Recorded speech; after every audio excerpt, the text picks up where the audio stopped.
NBC News confirms that Donald Trump has sued the New York Times, as well as his own niece, Mary Trump, over a 2018 report that shattered the illusion of him as a self-made billionaire. With just a touch of hyperbole, Trump accuses them of engaging in an insidious plot to obtain confidential and highly sensitive records, which they exploited for their own benefit. He alleges that by leaking his tax records, Mary Trump, and by extension the Times, broke a 2 decades-old confidentiality agreement. And he's claiming a preposterous sum in damages of no less than $100 million. But that so-called insidious plot that Trump alleges, well, it's called journalism. And by suing the Times, Trump has essentially confirmed their reporting. Now, keep in mind that the story exposed Trump as a tax cheat who inherited his wealth through fraud, which, of course, he denied and called fake news. But if the reporting wasn't true, he'd have sued for defamation, right? Which he notably did not do. Responding to a suit in an interview with the Daily Beast, Mary Trump called her uncle a, quote, effing loser, saying he's going to throw anything against the wall he can. It's desperation. Legal experts also say that Trump should be careful what he wishes for. He's staking his claim on a non-disclosure agreement that may not hold up under scrutiny. And that scrutiny is sure to entail multiple depositions under oath, which he might want to avoid. Joining me now, Tristan Snell, former New York Assistant Attorney General who helped lead the prosecution of Trump University, and David K. Johnston, who has written extensively on Trump and is co-founder of DCReport.org. David, Mary Trump's lawyer today said the following: this is the latest in a long line of frivolous lawsuits by Donald Trump that target truthful speech and important journalism on issues of public concern. It's doomed to failure like the rest of his baseless efforts to chill freedom of speech and of the press. I feel like this is a giant tell by Trump that he's really, really angry that he was exposed for the brokenness that really engulfs him. Your thoughts? Well, this is another gambit by Donald to stay in front of his dwindling supporters. They haven't dwindled a lot, but they are starting to dwindle. He needs to raise money. He's become America's beggar in chief. And there is no case here against the Times. And my law school students are going to examine this case, I assure you, in the spring semester. But he has exposed himself to 2 big problems. One is, of course, discovery and being questioned under oath. But the second one is the courts have already held, basically, that Mary Trump can't be stopped by the non-disclosure agreement. She may suffer some civil penalties if Donald wants to sue her over it. But we could end up with a court decision that says all your NDAs are worthless. That would be interesting. Tristan, let me let you listen to Donald Trump, because here's the thing that's weird.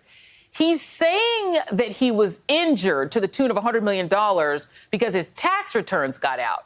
But here's what he previously said about his tax returns. You going to release your tax returns? At the appropriate time, I will release them. I will absolutely give my return, but I'm being audited now. I'll release them when the audit's completed. When the audit's complete, I'll do it. But I would love to give the tax returns. I would love to give them, but I'm not going to do it while I'm under audit. It's very simple. Mr. Snell, I am not a lawyer, nor am I a former assistant attorney general, but can you sue somebody for doing something that you said you were going to do yourself? Well, look, it just makes them look foolish. You can sue him, but it doesn't mean you're going to win. I think the real issue here is going to be that you can trot a non-disclosure provision out there, but if that provision was obtained by fraud, then it's no good. You can void it. And that, I think, is going to be what a lot of this hinges on, is this reopens this huge Pandora's box of what happened 20 years ago with the estate of Fred Trump and what was said to whom.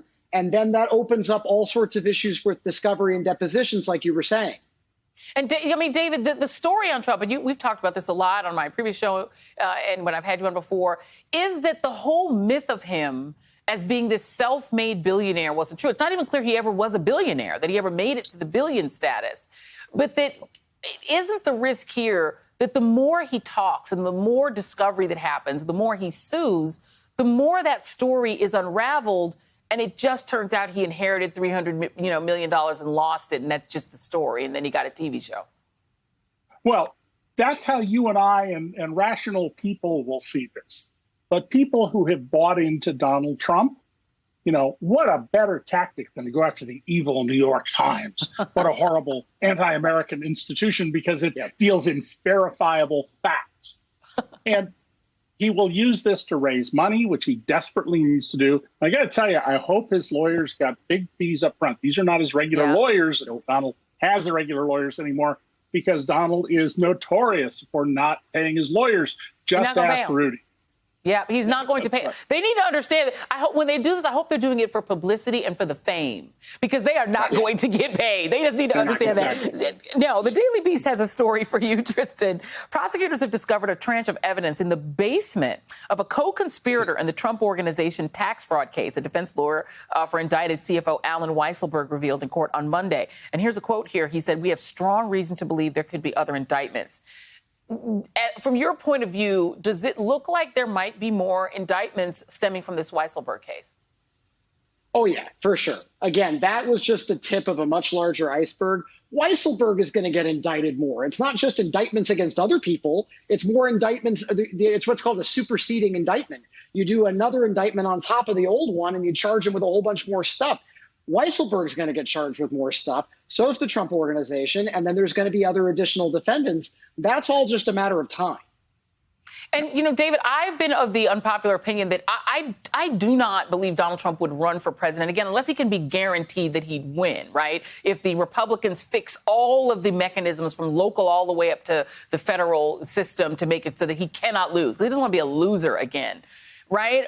But my question is, let's say that for people who do think he's going to run, do you think, based on having covered him a long time, would he run for president again with all of this hanging on him, the indictments of his businesses, potential legal trouble out of Georgia for his own interference in the election? With all the legal issues he has, is he more likely to try to run for president to indemnify himself using the presidency, or to really focus on his money problems?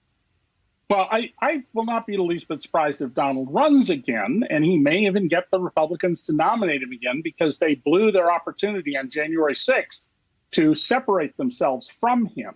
But between now and the 2024 election, he's going to be indicted probably more than once. New York State's almost certainly going to bring a racketeering charge, an Article 460 case, against him under New York State law. And he's going to have lots of other problems. But in Donald's mind, he's done nothing wrong. Remember, he once was asked, well, since you say you're such a devout Christian and reads the Bible more than anyone else, when did you last ask God for forgiveness? And Donald said, ask God for forgiveness? I've never done anything that would require asking for forgiveness. He lives in this world of invented reality. He's deeply mentally ill and delusional, and we're seeing his delusions play out. He thinks 2 Corinthians is the thing. He wasn't going to run from Rikers. We'll see. Maybe he can run from Rikers. His people probably love that. Tristan Snell and David K. Johnston, thank you both very much.